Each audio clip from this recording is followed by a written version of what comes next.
sholat syuruk, di mana sholat syuruk 2 rakaat itu akan mendapatkan pahala haji dan umroh yang sempurna, yang sempurna, yang sempurna. Tentu mari kita berusaha untuk bisa mengikutinya, mengingat fadilah pahala yang sangat besar di sisi Allah Subhanahu wa Ta'ala. Mudah-mudahan semua sehat dan bisa mengikutinya. Terima kasih. Assalamualaikum warahmatullahi wabarakatuh.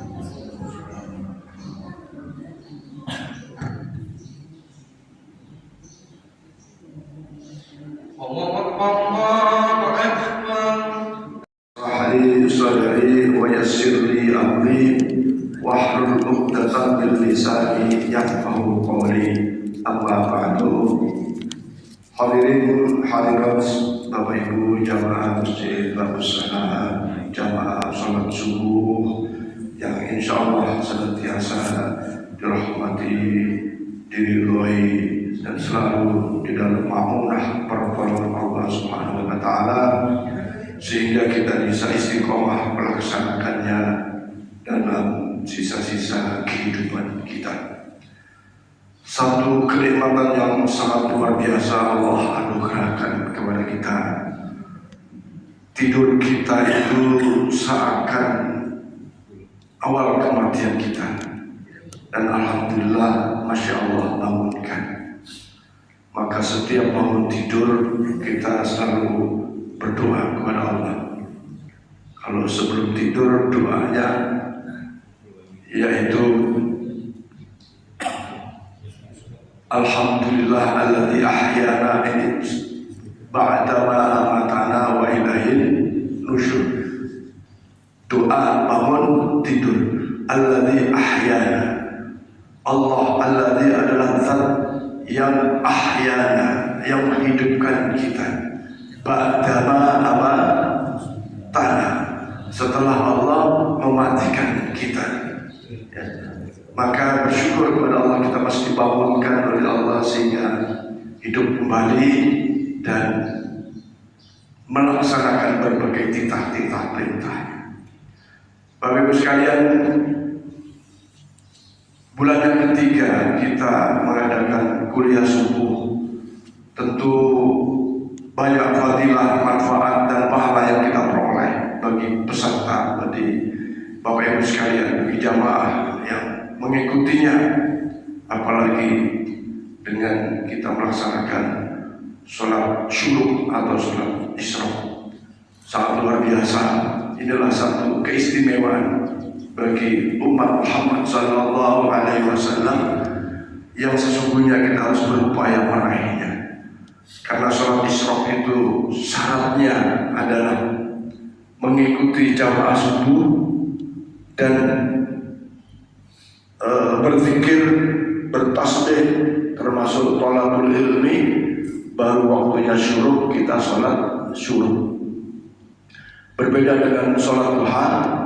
Kalau sholat duha tidak ada syarat untuk sholat subuh berjamaah, sehingga bisa dimulai dari terbitnya matahari sampai beberapa jengkal ketinggian dari terbitnya matahari, baru sholat duha sampai menjelang waktu sholat duhur. Sehingga keistimewaan tersendiri bagi kita yang istiqomah di dalam melaksanakan sholat syuruk. Para jamaah sekalian, minggu ini minggu kelima, sehingga sesungguhnya tidak terjadwal dari jadwal kuliah subuh. Jadwal kuliah subuh itu yang minggu pertama, minggu kedua, minggu ketiga, minggu keempat. Oktober ini kan ada 31 Oktober, minggu kelima. Pada pagi ini kami akan menyampaikan beberapa hal yang berkaitan dengan rencana kegiatan masjid. Yang kedua, ada waktu untuk tanya jawab. Barangkali ada yang bertanya tentang hal-hal berkaitan dengan masjid maupun dengan persoalan ibadah, maka silakan nanti Bapak Ibu bertanya, mudah-mudahan bisa pertanyaan bisa dijawab.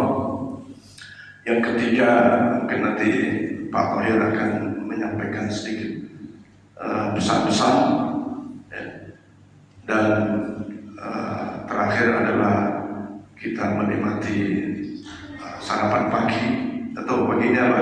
Lalu bubur apa? Nasi uduk, nasi uduk.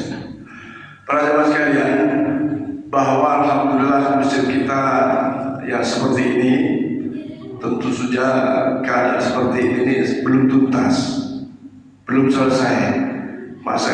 Masih ada halaman-halaman yang belum bagus, masih ada pagar masjid yang kumuh. Ya, jadi yang ketiga nanti insya Allah direncanakan ada peresmian masjid, ya, yang insya Allah sudah dirancang akan dilaksanakan. Peresmiannya kita akan undang Bapak Gubernur, ya, insya Allah di awal tahun 2023. 2023 insya Allah. Tentu saja semua itu dipastikan memerlukan pembiayaan, dan siapa yang membiayai adalah umat Islam, baik khususnya di komplek duta bandara maupun di luar duta bandara. Untuk itu mohon dukungannya, mohon infaknya, mohon sedekahnya. Nah, sekali lagi saya mendapatkan curhatan dari beberapa orang-orang yang biasa mengedarkan amplop-amplop. Saya sendiri sesungguhnya sudah biasa waktu masih di pondok itu keluarin atau mengedarkan edaran untuk maulid, untuk sopel, untuk apa saja itu biasa. Saya sampaikan, pasti di antara sekian orang itu ada yang apa nih?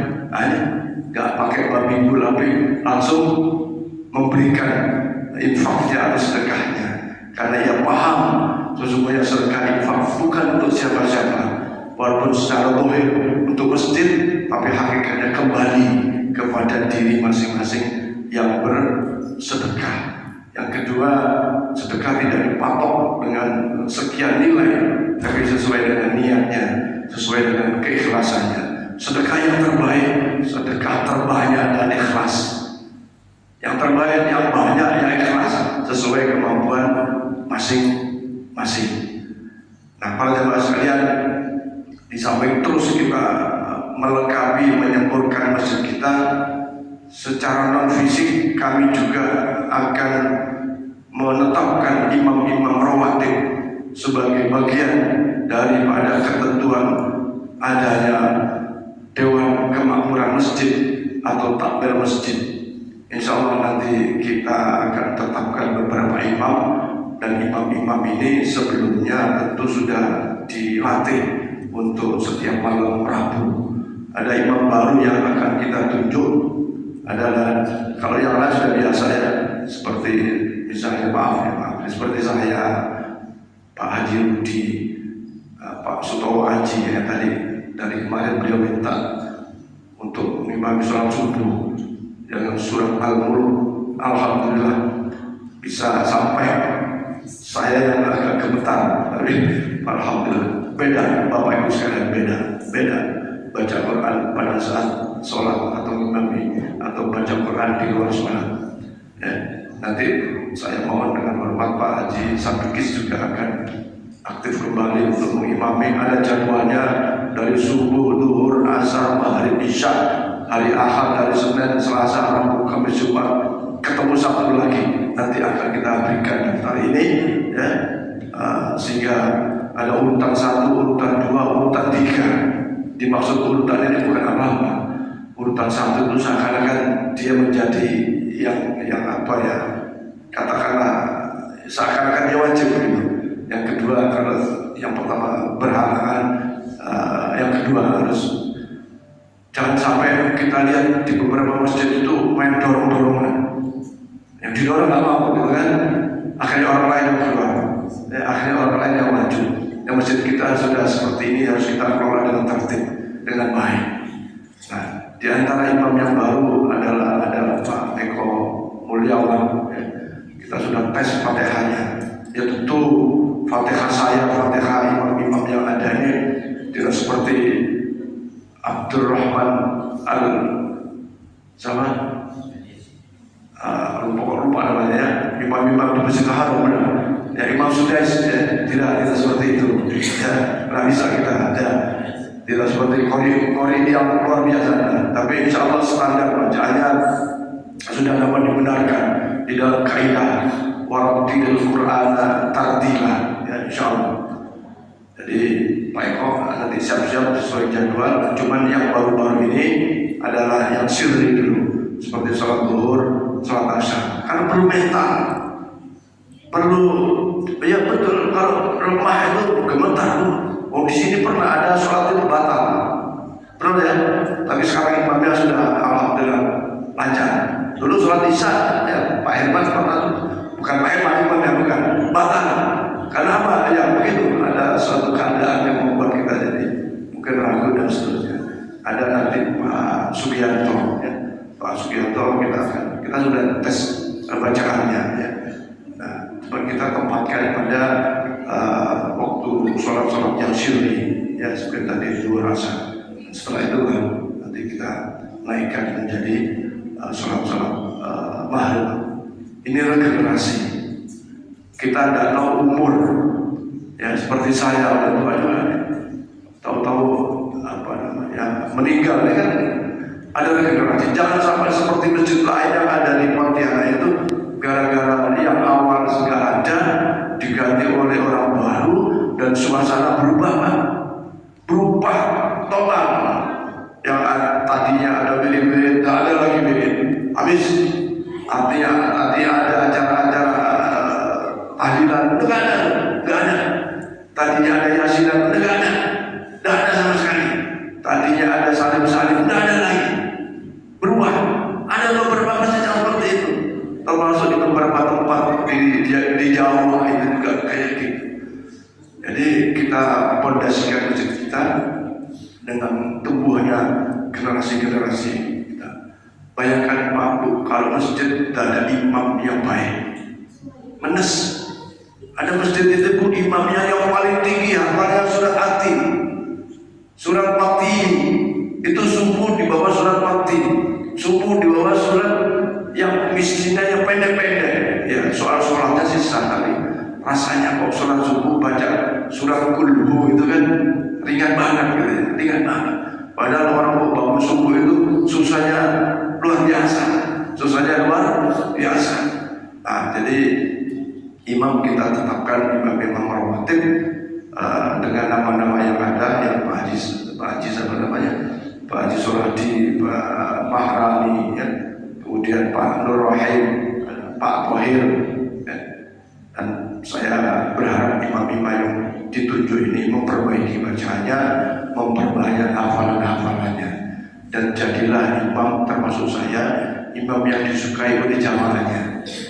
Rasulullah bersabda, barang siapa dijadikan imam kemudian jamaahnya senang, maka dia akan mendapat kusbani fi yaumil qiyamah. Dia akan diberikan satu, katakanlah semacam suasana indah seperti ada di dalam pegunungan, di dalam sebuah bukit yang kusbani fil miski. Bukit itu membaunya harum seperti minyak misik. Luar biasa keistimewaan bagi imam ya, tetapi imam yang disukai oleh jamaahnya ya, dalam hal ini tentu yang bersifat apa ya, tidak, kalau pribadi itu kan lain ya, pasti ada senang ada tidak senang, itu biasa. Tapi secara umum jamaah itu suka gitu dengan imam-imamnya ya. Maka ini yang akan kita lakukan. Yang berikutnya adalah pagi ini saya menggunakan baju masjid Abu Salam. Ya, ini sebenarnya punya maksud dengan menggunakan baju supaya kita merasa memiliki dengan masjid, supaya kita peduli dengan masjid, dan supaya pengurus masjid secara keseluruhan termasuk jamaahnya ada kekompakan di dalam memakmurkan masjid. Baju ini baru 16 yang terbeli, karena baju ini adalah pada akhirnya menjadi beban masing-masing. Nah, di sisi lain difungsikan untuk nanti akan foto bersama. Foto bersama susah, saya minta Pak Asep untuk foto masing-masing. Foto masing-masing ini nanti akan kita edit sedemikian rupa sehingga seakan-akan foto itu semua berada di dalam masjid. Nanti kita akan buat kalender tahun 2022 dengan gambar pengurus masjid. Kita akan jadikan foto pengurus masjid ini dengan baju Masjid Darussalam ini menjadi kita akan pajang di dalam.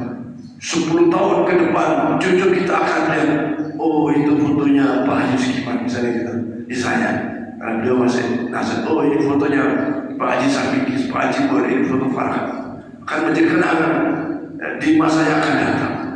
Inilah yang sesungguhnya kita harus kondisikan bahwa semua itu ada sejarahnya. Seperti kita membuat masjid itu, ada masjid dari tahun 2004, 2006 ada semua, tidak menghilangkan sejarah masjid. Nah, itu salah satunya di dalam kita bermaksud satu sisi kekompakan kebersamaan di dalam menggunakan baju ini, ya, dan nanti ada foto untuk kalender dan foto untuk profil masjid Bambu Salam. Sedang kita sebagian sudah selesai redaksinya, kita akan buat buku. Sekali lagi buku ini akan bisa dibaca 10 tahun yang akan datang. Kalau dirawat kita taruh di nanti akan ada perpustakaan masjid kita buat. Jadi ada peninggalan sejarah masjid kita sehingga cucu kita mungkin cicit ibu bapak akan bisa oh dulu gitu. Ini satu hal yang saya kira perlu kita buat di saat ini.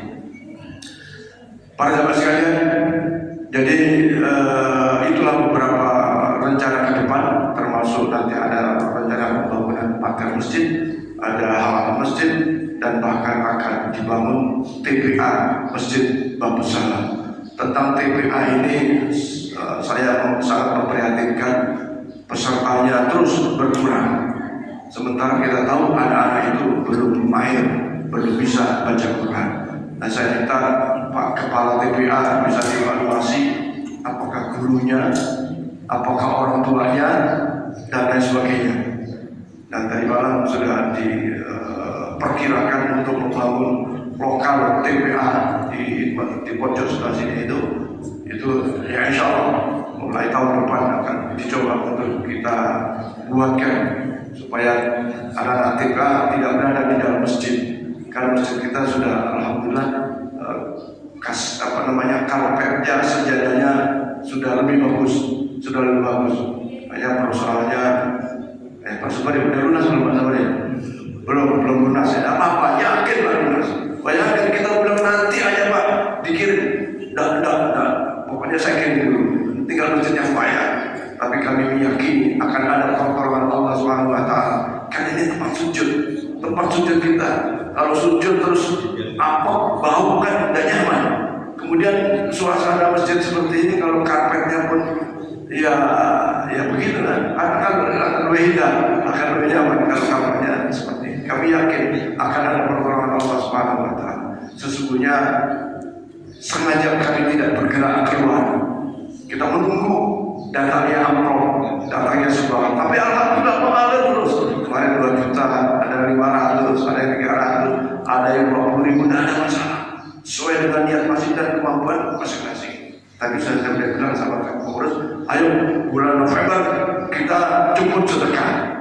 Nanti mungkin ada beberapa jamaah yang didatangi dan ada pihak luar yang kita akan datangi untuk segera bisa menyelesaikan kewajiban pembayaran sajadah ini. Mudah-mudahan di tahun 2021 ini bisa terselesaikan. Nah, hadirin hadirat sekalian, itulah beberapa hal yang secara lisan saya sampaikan. Nanti insya Allah program-program itu akan bisa dibaca oleh Bapak Ibu sekalian pada momen-momen yang lain. Sebelum mungkin Pak Lahir menyampaikan, mungkin ada yang ingin ditanyakan Bapak Ibu sekalian? Silakan. Bu Herman ya? Oh, udah kelihatan soalnya. Silakan. Ketika kita berjalan dalam waktu 16 jam dengan kendaraan umum, itu kan kita tidak sholat kan? Apalagi sholatnya bisa jadi perharinya. Saya pernah dengar karena sholat tidak perlu diganti.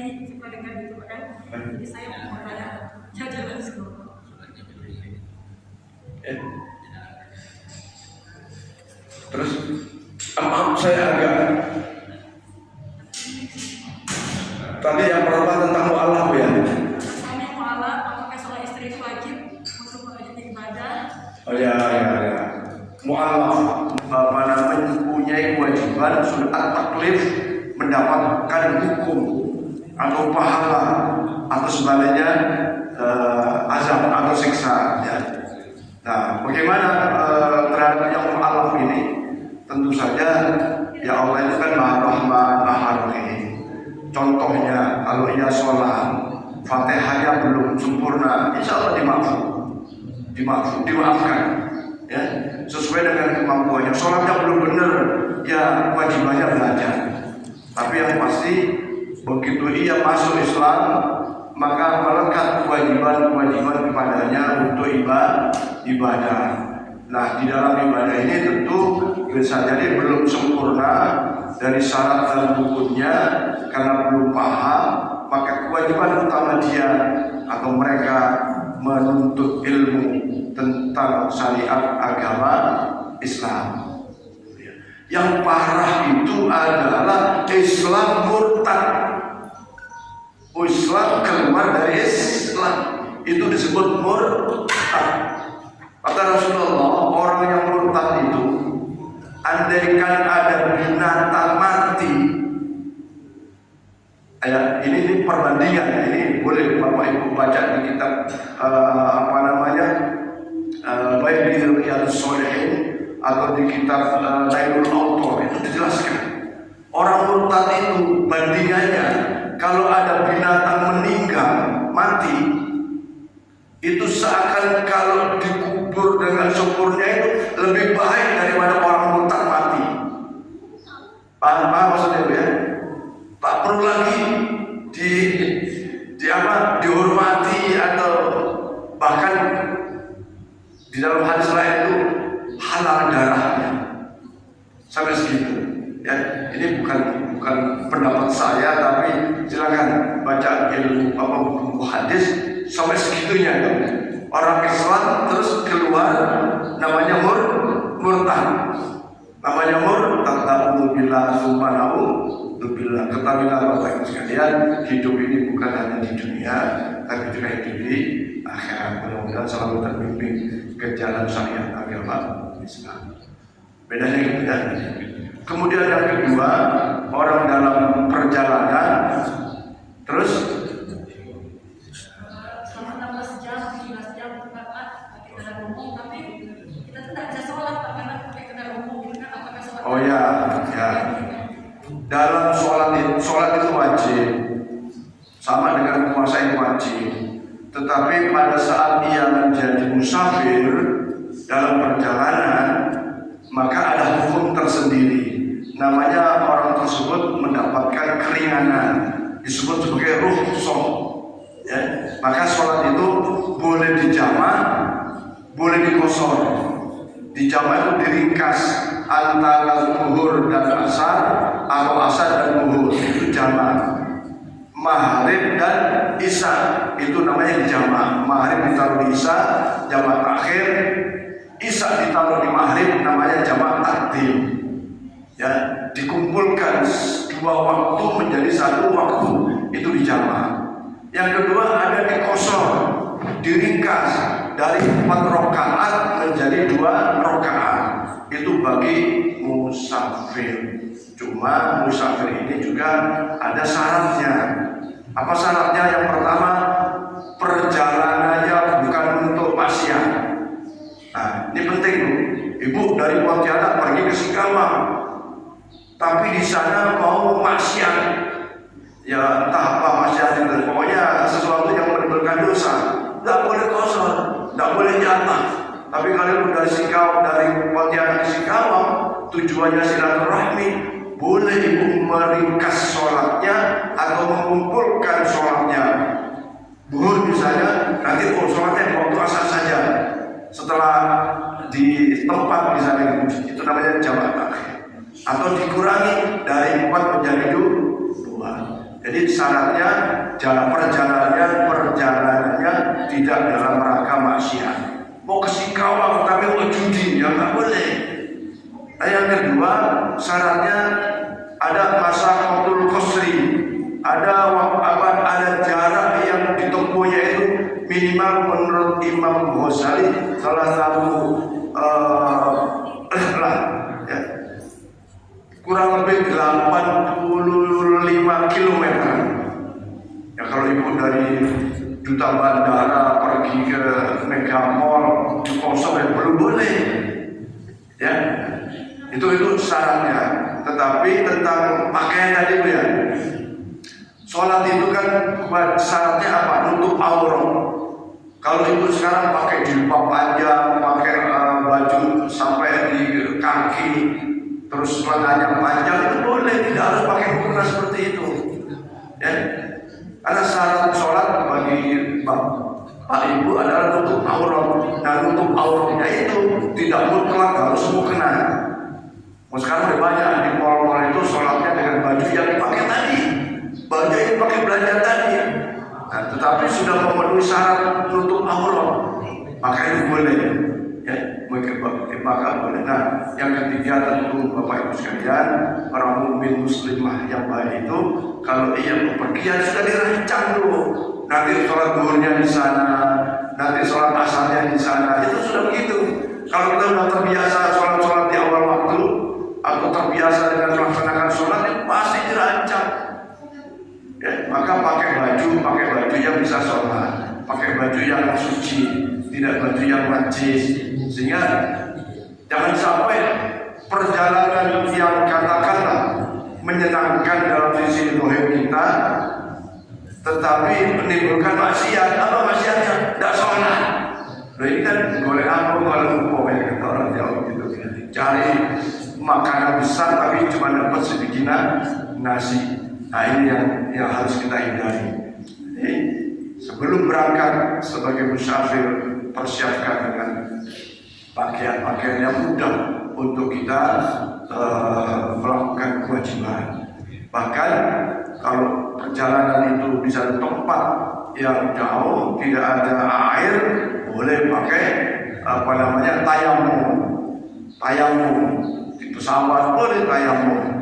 Walaupun tayamum itu awalnya adalah harus dengan tanah yang suci, tapi keadaan darurat boleh tayamum apalagi dalam pesawat itu. Karena bagaimanapun ruang itu masih ada mengandung debu, ya, maka boleh. Disinilah Islam itu sesungguhnya memudahkan, tidak menyulitkan. Justru yang menyulitkan kita hanya sebagai orang Islam ini yang kadang-kadang membuat sulit keadaannya. Saya kira ya itu Bu ya. Ada satu lagi yang belakang gantian. Bukan Pak, maksudnya belum jelas tadi Pak, belum jelas. Kan Jumat Asar itu kita tidak berhenti Pak, cuma di rumah makan. Semalam kita bisa sholat isya dan maghrib. Jadi jamak akhir Pak ya. Ya. Ketika Jumat Asar kita tuh tidak bisa Pak, tidak bisa kita lakukan. Apakah besoknya bisa kita ganti sholat Ya, Asar itu? Jadi menurut Rasulullah sholat sunat di atas unta, ya kan? Ya, sholat sunat di atas unta. Nah sekarang kalau zuhur asar tidak bisa, maka di dalam kendaraan sudah niat dulu, niat zuhur mati waktu. Nanti sampai baru dikodok, disempurnakan sholat zuhurnya atau sholat asarnya. Ya, dalam rangka memenuhi kewajiban kepada Allah, boleh sholat itu zuhur mati waktu. Sudah zuhur nih, tapi masih di perjalanan, dalam masjid dan apa? Maka boleh dengan niat pada saat itu. Niat kayak niat sholat. Ya Allah, berikan waktu sholat fardhu zuhur gitu. Ya. Di kendaraan boleh, bisa. Kalau sholat wajib, pada saat takbiratul ihram itu wajib menghadap kiblat. Ya. Setelah Allahu Akbar, ternyata kapal laut misalnya kan berubah arah, boleh. Nah kalau ibu di mobil, kan di mobil kita bisa bergerak, bisa berubah arah. Misalnya mobilnya arah sana, sementara sana itu selatan, kita menghadap ke arah kiblat. Setelah itu balik lagi ke arah sana. Tapi pada saat takbiratul ihramnya wajib menghadap kiblat. Ya. Kalau sholat sunnah, sholat sunat duha di kendaraan boleh nggak? Boleh. Nah, tidak wajib menghadap kiblat walaupun niat kita menghadap kiblat. Sunnatul harafatain mustaqbilal kiblat. Nah, para jamaah sekalian, sesungguhnya mustaqbilal kiblat itu sesungguhnya ada yang berpendapat bukan wajah kita yang menghadap kiblat, tapi hatinya ini menghadap Ka'bah Baitullah sebagai lambang Allah Subhanahu wa Ta'ala, sebagai lambang arah beribadah kepada Allah Subhanahu wa Ta'ala. Jadi boleh dihormat waktu ya Bu ya, karena masih di dalam perjalanan. Saya kira jawaban singkat. Silakan. Terima kasih Pak. Ya. Assalamualaikum warahmatullahi wabarakatuh. Ini Ustaz, jika kita datang ingin berjamaah telat berarti kan masbuk biasa. Nah, jamaah yang di depan ini udah penuh safnya, sementara kita sendiri di belakang gitu. Itu hukum sholatnya sah enggak? Atau yang kedua, kita sendiri yang di depan udah penuh, terus kita menempuh bagian depan tapi yang di ujung, terus yang di ujung itu mundur gitu untuk menemani kita di belakang. Nah itu apakah ada hukumnya juga? Terima kasih. Assalamualaikum. Imam itu ada yang disebut sebagai imam makmum ya, makmum yang sempurna, ada makmum masbuk. Makmum masbuk itu makmum yang ketinggalan misalnya satu rakaat dari sholat yang dilakukan. Nah, kalau makmum ini datang belakangan, kemudian soft yang ada itu penuh, di mana posisinya? Nah, kalau makmumnya saja sah, sholatnya sah dulu aja. Sholatnya sah, cuman posisi makmumnya di mana? Nah, menurut pendapat Imam Syafi'i rahimahullah ta'ala, afdolnya pertama, posisi makmum yang masbuk itu searah dengan posisi imam. Jadi dia tidak ambil di sebelah kiri, pojok kiri atau pojok kanan, dia di tengah-tengah. Tetapi pendapatnya Imam Syafi'i itu yang afdol bagi yang sof yang sudah terbentuk itu ada mundur satu orang untuk menemani. Sendiri yang di belakang itu nanti kawannya setan gitu. Tapi tetap tidak merubah sah tidak sahnya sholatnya tetap sah, sholat jamaahnya tetap sah ya. Nah, jadi kesimpulannya bahwa sholat makmum masbuk itu jamaahnya sah. Tentu saja berbeda jamaah 4 rakaat dengan misalnya kalau masbuk cuma dapat 3 rakaat. Jamaah yang ikut takbiratul ihram berbeda dengan jamaahnya yang tidak ikut takbiratul ihram. Ibarat kalau yang ikut takbiratul ihram nilainya 100, yang masbuk nilainya 90, kira-kira gitu. Tapi ini hanya gambaran saja Bu ya, gambaran saja. Nah, tetapi sholat jamaahnya sah, sholat berjamaahnya tidak batal, walaupun statusnya imam atau makmum masbuk. Yang kedua, bagi yang paham tentang keutamaan sholat, maka boleh dia nyolek ke depannya untuk jadi teman. Tapi ibu harus pilih-pilih nih. Kalau yang di depan tidak paham tentang tata cara sholat, ngapain ini? Ibu nyolek-nyolek, nah itu nanti membuat rasa yang sholat ini bingung. Maka disitulah Islam mengajarkan ilmu, ya, ilmu. Wa kullu man bi ilmin ya'malu a'malu man la. Maksud ibu yang masbuk ini untuk mendapatkan keutamaan dalam softnya karena berjamaah, tapi yang ditepuk ini nggak paham, sehingga mengapain penepuh ini nggak paham, ya repot. Maka harus belajar ilmu tentang sholat berjamaah. Tapi apa yang dikatakan tadi betul, bahwa menurut paham ulama-ulama Syafi'iyah boleh tepuk supaya pun mundur, ya. tapi posisinya bukan di pojok kiri atau pojok kanan, tapi searah dengan imam. Ya, saya kira Bu Haji Bilal ya. Bu Haji ini alhamdulillah istiqomah, ibu ini, mudah-mudahan Allah beri kesehatan, umur dan tetap istiqomah. Oke, lanjut lagi. Ada yang lain? Pak Nur ya. Assalamualaikum warahmatullahi wabarakatuh. Dalam kita berdoa, saya sering mendengar bacaan Allahumma inna nas'aluka salamatan fid din dan salamatan fid dinina. Itu yang betul gimana Pak Ustaz? Ya, baik. Satu lagi Pak Ustaz. Ya.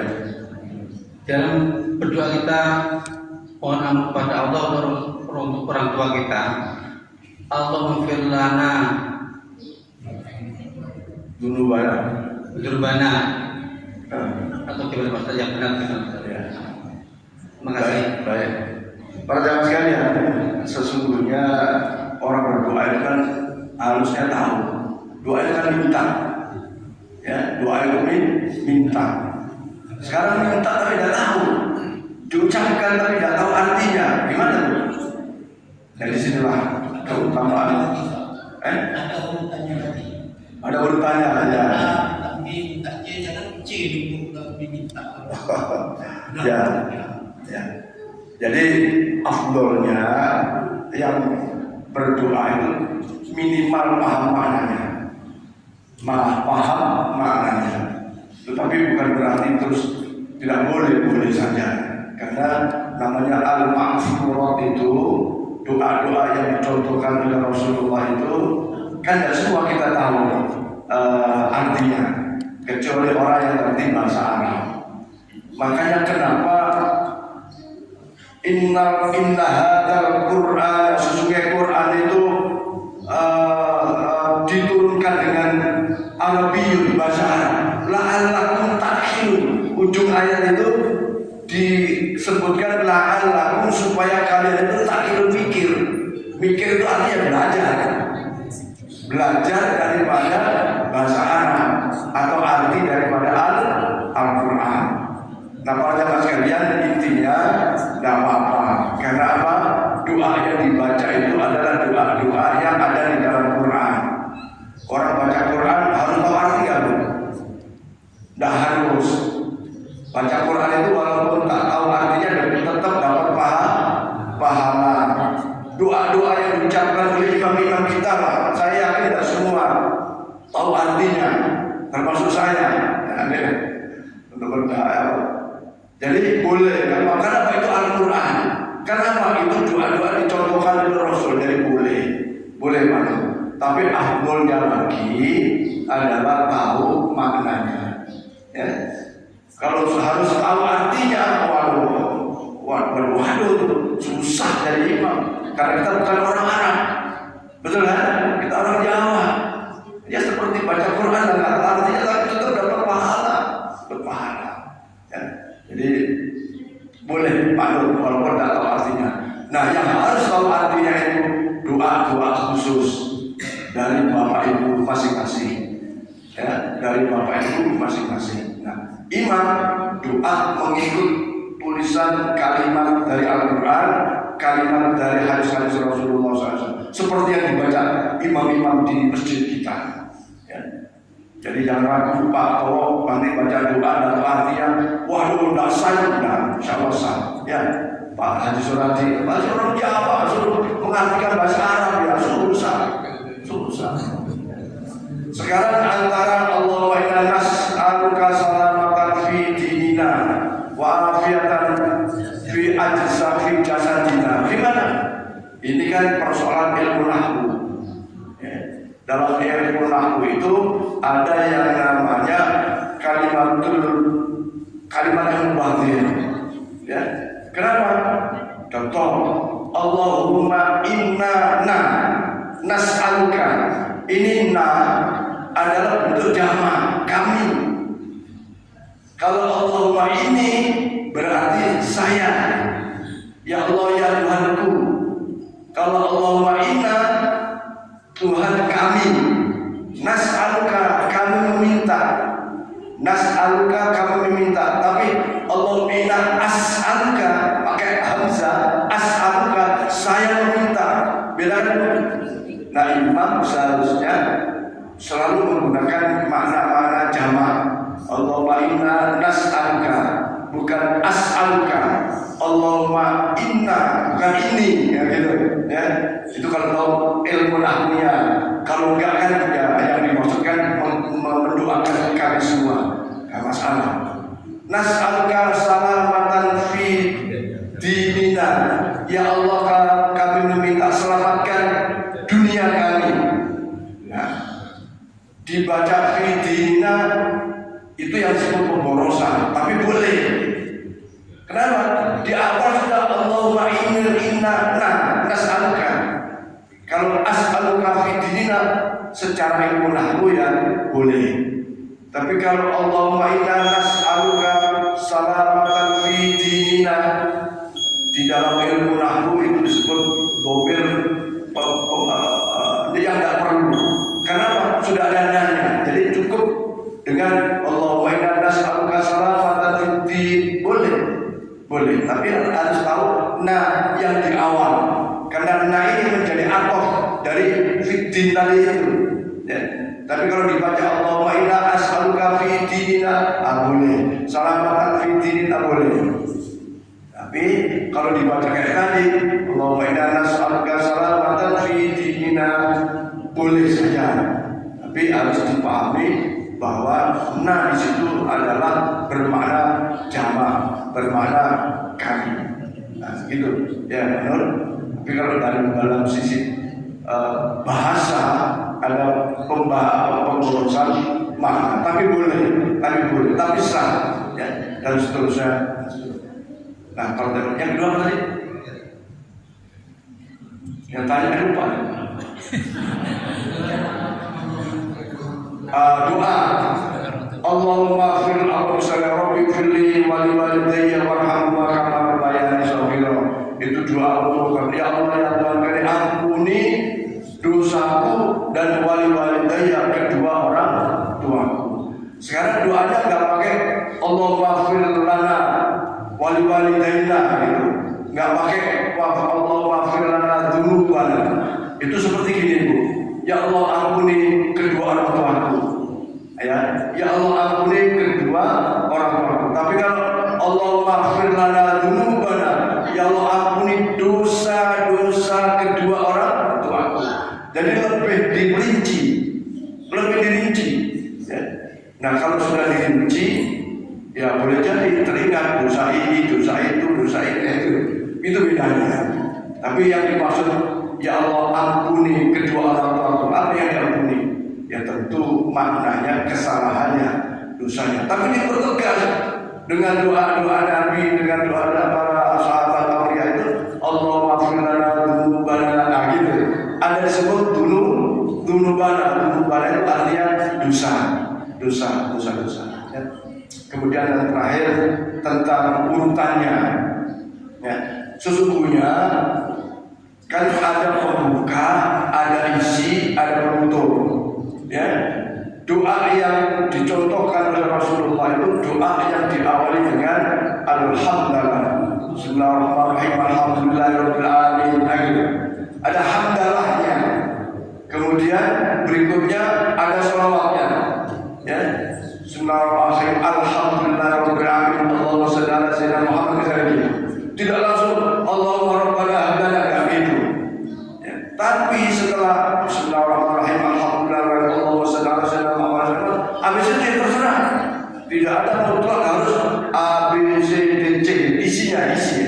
Kalau pembukanya memang ada tuntunannya, pertama hamdalah dulu. Ya, kalau bismillah itu sekarang kalau bismillah itu ya apa saja yang baik harus diawali dengan bismillah. Ya, harus diawali dengan bismillah. Jadi urutannya pertama ya bismillah, tapi bismillah ini apa saja? Mau minum bismillah kan? Mau doa bismillah boleh. Baru alhamdulillahirabbil alamin atau wassalatu wassalamu ala dan boleh. Atau alhamdulillah Allahumma shalli ala sayyidina Muhammad dan seterusnya, baru rabbana hab lana min azwajina. Ya. Dan saya kira variasi doa yang dibacakan oleh imam-imam kita ya alhamdulillah ada masalah doa itu. Teman untuk menuju kualitas boleh tuh dibaca-baca terjemahannya, sehingga tahu apa yang kita minta. Dan mudah-mudahan kami berdoa Bapak Ibu semua dalam keadaan sehat walafiat, panjang umur, selalu dikaruniai oleh Allah kekuatan istiqomah melaksanakannya, dan dengan rezeki yang banyak yang halal dan barakah, dan hajat-hajatnya, keinginan-keinginannya, cita-citanya senantiasa dijawab dikabul oleh Allah Subhanahu wa taala. Al-Fatihah. A'udzubillahi minasyaitonir rajim. Bismillahirrahmanirrahim. Alhamdulillahi rabbil alamin. Iyyaka na'budu wa iyyaka nasta'in. Shiratal mustaqim. Shiratal ladzina an'amta 'alaihim ghairil maghdubi 'alaihim waladdallin. Amin. Bismillahirrahmanirrahim. Alhamdulillahi min asy-syakirin 'ala ta'ala 'ala jawfihi amrika al-madina. Ya rabbana lakal hamdu qayyum bi jalali wajhika al-karim 'azim sultani. Allahumma shalli 'ala sayyidina Muhammad wa 'ala ali sayyidina Muhammad. Allahumma ighfir lana dhunubana wa li walidayna warhamna kama اللهم ربنا زدنا علما نافعا وعملا صالحا متقبلا رزقا واسعا وبركا حلالا طيبا اللهم اشر امورنا وامور الدنيا والاخره اللهم اشر امورنا وامور الدنيا والاخره اللهم اشر امورنا مع الرحمه في قلوبنا واجسادنا مع السلامه والعافيه حسن مع قواصدنا في هذا الجمع كله برحمتك يا ارحم الراحمين يا رحمن يا رحيم ارحمنا يا غني يا مغني يا رزاق يا وهاب اللهم يا قاضي الحاجات اقضي حاجتنا في هذا الجماعة اقضي حاجتنا يا الله والمسجد بصلاة رحمتك يا ارحم الراحمين ربنا هب لنا من ازواجنا وذرياتنا قرة اعين واجعلنا للمتقين اماما ربنا اتنا في الدنيا حسنة في الاخرة حسنة وقنا عذاب النار والحمد لله رب العالمين تقبل الله منكم منا ومنكم تقبل يا كريم بالخير والعافية. السلام عليكم ورحمة الله وبركاته.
Bahasa dia.